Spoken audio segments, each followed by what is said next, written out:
TV3 žinios tiesioginėme eteryje ir jūsų namuose studijoje dirbo aš Rokas Petkevičius. Sveiki ir ačiū, kad žiūrite.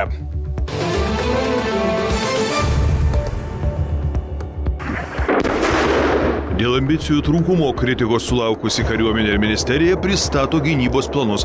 Krašto apsaugos ministrė prabyla apie konstitucijos keitimą, Lietuvoje norint dislokuoti branduolinį ginklą. Turime veikti pagal principą, tarsi karas būtų rytoj. Sukovoti ir nugalėti potencialų priešininką. Ir mes žinom, kas jie yra. Po Putino sąlygų paliauboms Trumpo reakcija giria produktyvę diskusiją, bet ir prašo pasigailėti Kurske apsuptų ukrainiečių karių. Jis padarė daug žadantį pareiškimą, bet nepilną. Vašingtonas pirmą kartą realiai pradeda spausti Maskvą, griežtina sankcijas bankams ir naftos sektoriui.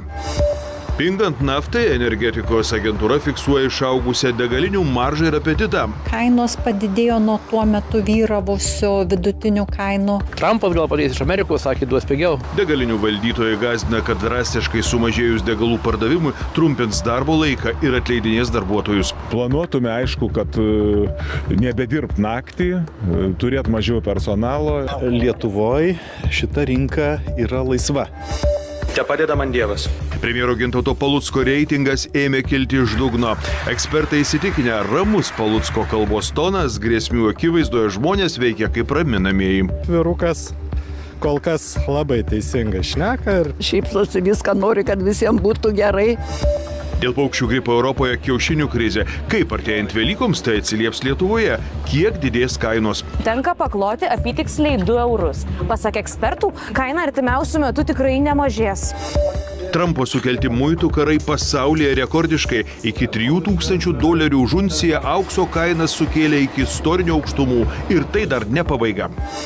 Vaistinėse ima trūkti gyvybiškai svarbių vaistų reikalingų po organų transplantacijos. Tai mūsų čia gyvybė tie vaistai yra. Kiti pacientai neranda ir paprastesnių vaistų. Viso buvo apie 1500 sutrikimų fiksuota. TV3 žinios yra apie Šiaulių įžymybėmis tapusią apuokų porelę. Įsikūrusi 9-aukštė išperėjo net 3 apuokiukus.